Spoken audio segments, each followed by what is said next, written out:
some pretty bold predictions about how things would turn out. You might remember some of the predictions, that if I became president, we'd, quote, see a depression, the likes of which we've never seen, end of quote. Well, it's true that the economy was sputtering before I got here, adding only 60,000 jobs per month for 3 months before I was sworn in. But now, 6 months later, we've changed that.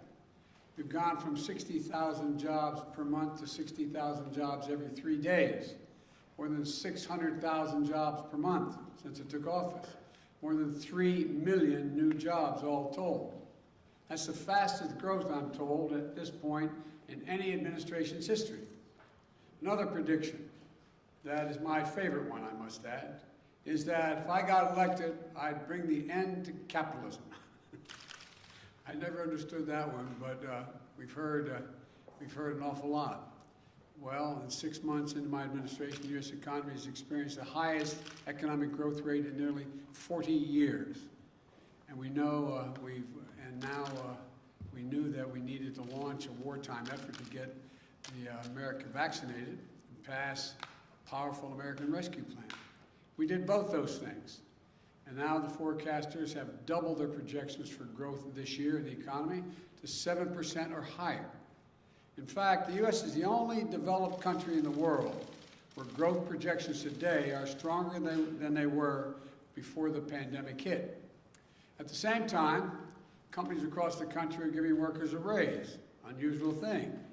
And the number of new unemployment claims has been cut by more than half since I took office. And by the way, 2 weeks ago, I issued a major executive order promoting fair and open competition, which is the cornerstone of American capitalism. Banning non-compete clauses, that's suppress workers' wages, lowering the price of things like hearing aids, prescription drugs, internet service, along with dozens of other actions. Folks, it turns out capitalism is alive and very well. We're making serious progress to ensure that it works the way it's supposed to work, for the good of the American people. So for all those predictions of doom and gloom 6 months in, here's where we stand.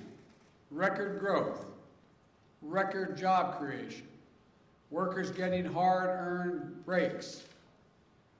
Look, we brought this economy back from the brink, and we've designed our strategy not only to provide for a temporary boost, but to lay the foundation for a long-term boom that brings everyone along.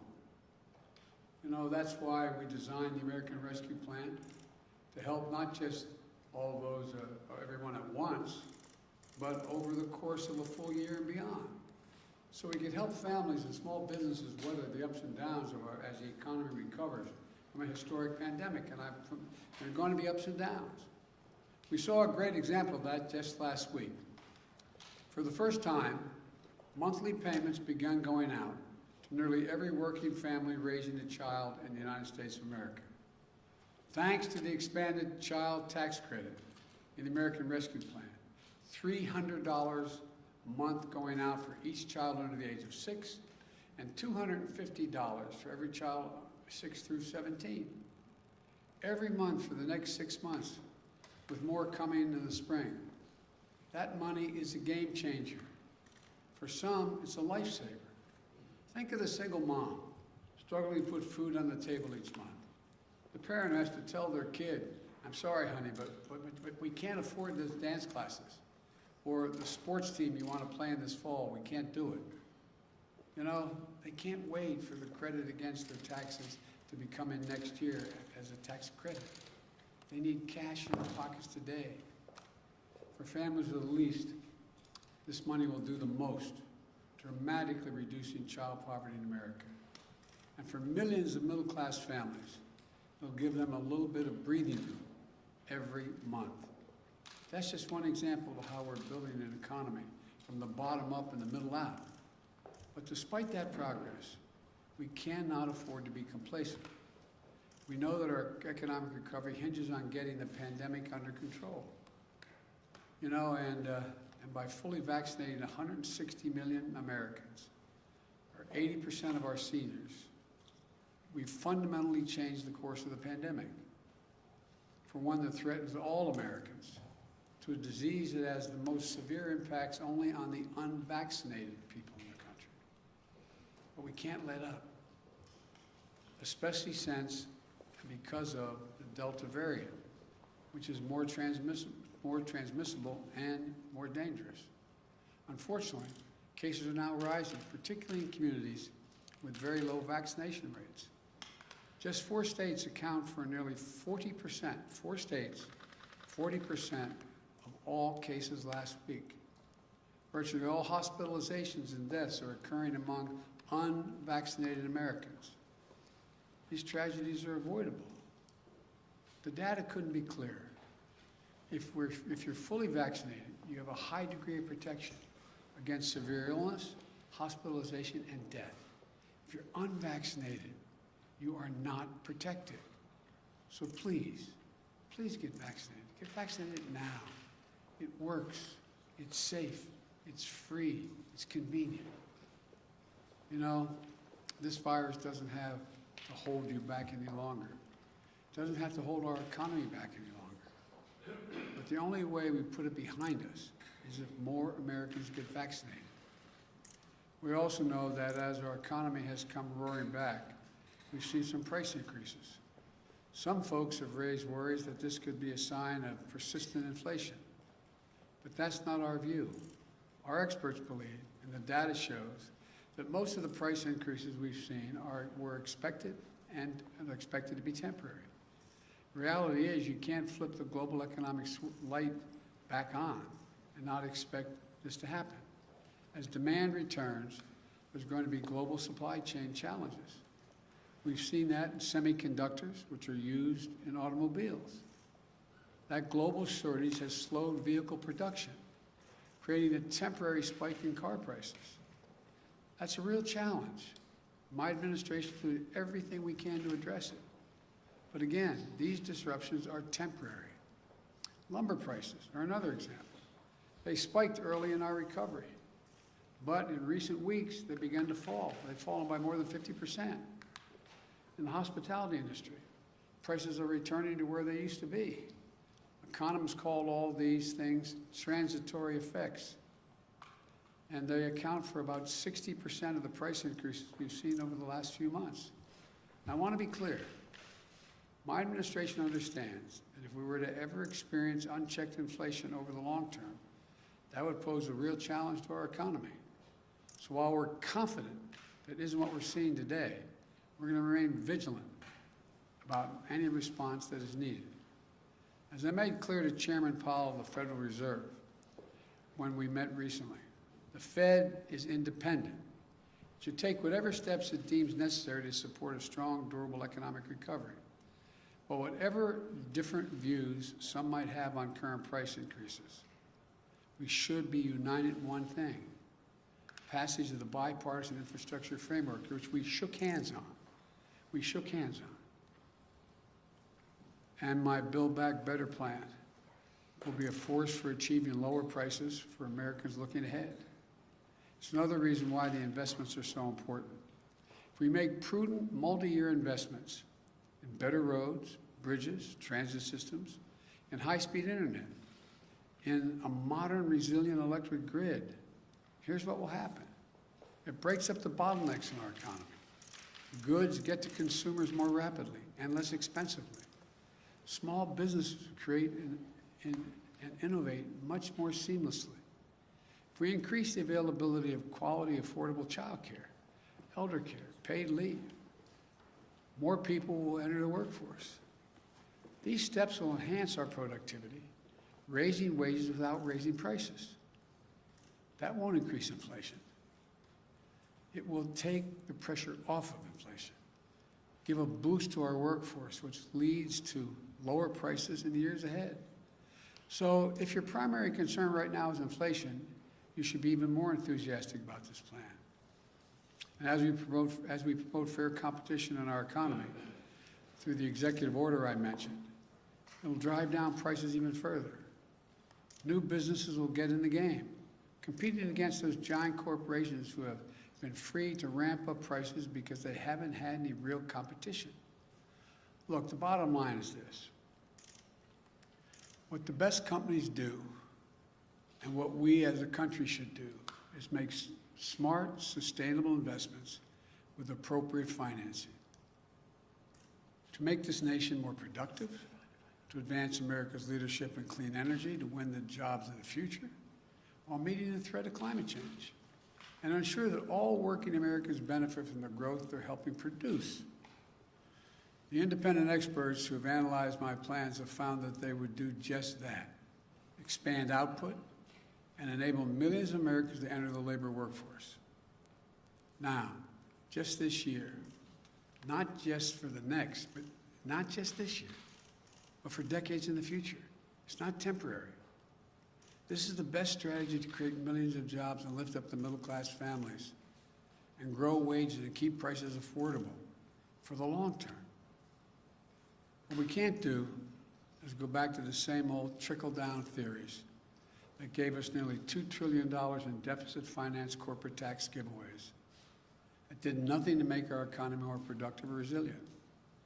The same people who cheered on that approach are now telling us it isn't a problem if big companies have actually to compete for workers and offer them a fair wage with some dignity.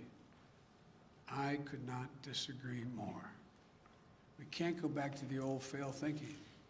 We need to grow the economy from the bottom up and the middle out, as I said before. The investments I'm proposing are investments the American people want and investments that our country needs.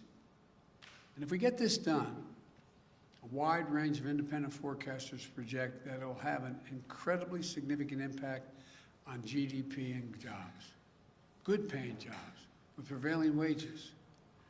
And a majority of these jobs will go to people without a college degree. I've said it before, and it's true. This is a blue-collar blueprint for building an American economy back. Simply put, we can't afford not to make these investments. And we're going to pay for them responsibly as well, by ensuring that our largest corporations and the very wealthiest among us pay their fair share, by reforming our international tax system with a minimum global tax, which we've led the world to agree to. Let me close with this. When I arrived in office, it had been a long time since the government had worked for the people. Things had been great for big corporations and folks at the top. Those 55 major corporations that paid zero in income tax while making billions in profits, they had no complaints. When I took office, I made a commitment to the American people, that we're going to change that paradigm.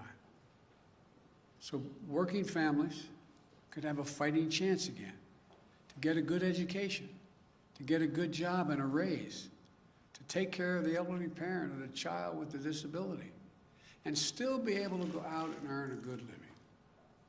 To stop losing hours of their lives stuck in traffic because the streets are crumbling or waiting for slow, spotty internet to connect them to the world. That's what the economy we're building is all about. That's why we passed the American Rescue Plan. And that's why we need investment in the bipartisan infrastructure framework and my Build Back Better plan. Our economy's come a long way over the last 6 months. Can't slow down now. We can make this boom we're experiencing today one that will ensure that all Americans have an opportunity to share in it for years to come. And we can show the world that American democracy can deliver for the people. I look forward to continuing to build this economy.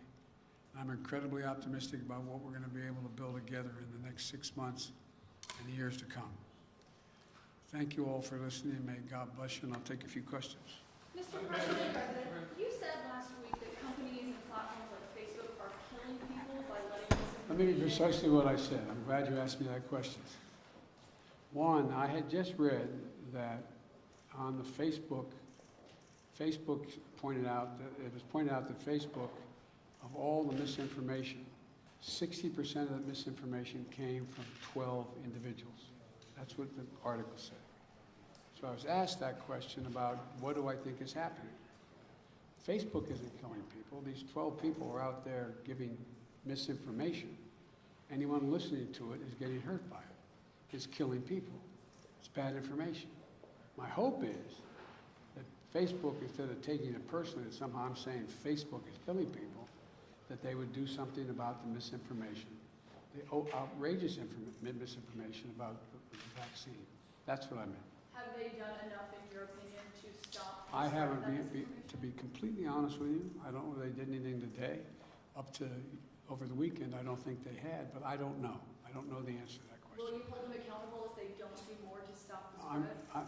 When you say hold accountable, I just want to, I'm not trying to hold people accountable. I'm trying to make people look at themselves, look in the mirror. Think about that misinformation going to your son, your daughter, your relative, someone you love. That's what I'm asking, all the way in the back. Thank you, Mr. President. At what point would you consider inflation unchecked to a point at which you would either consider taking action or you would want to see the Fed takes action? And secondly, why do you believe that the budget bill is appropriate legislation for a pathway to citizenship? Well, first of all, I think we need to find pathways to citizenship. The budget bill is an appropriate way to get around the filibuster to be able to make a judgment as to whether or not they should have a pathway. That's for the parliamentarian to decide, not for Joe Biden to decide. The first part of the question was? It was on inflation. You mentioned unchecked inflation. There's nobody suggesting there's unchecked inflation on the way. No serious economist. That's totally different. I mean, look, the stock market is higher than it has been in all of history, even when it's down this month. Even down this month. Now, I don't look at the stock market as a means by which to judge the economy like my predecessor did. But he'd be talking to me every day for the last 5 months about how the stock market is so high, higher than any time in history, still higher than any time in history. So that's not how I judge whether or not we have economic growth. Mr. President, on China and cyber hacking. She jumps up before you do. Effectively, your administration is naming and shaming China, but no sanctions. Why, and is that effective enough? They're still determining exactly what happened. The investigation is not finished. Thank you all very much. I'm trying real quick. What is your understanding of the biggest difference between what they've done versus what Russia's done in terms of cyber hacking? That'd take a longer explanation. We have all the time in the world. No, we don't. I have to go see the King of Jordan. Just one quick follow-up on Dreamers. Well, to the best of my knowledge, and I'm getting a report tomorrow morning on this, a detailed report, my understanding is that the Chinese government, not unlike the Russian government, is not doing this themselves, but are protecting those who are doing it, and maybe even accommodating them being able to do it. That may be the difference. Thank you.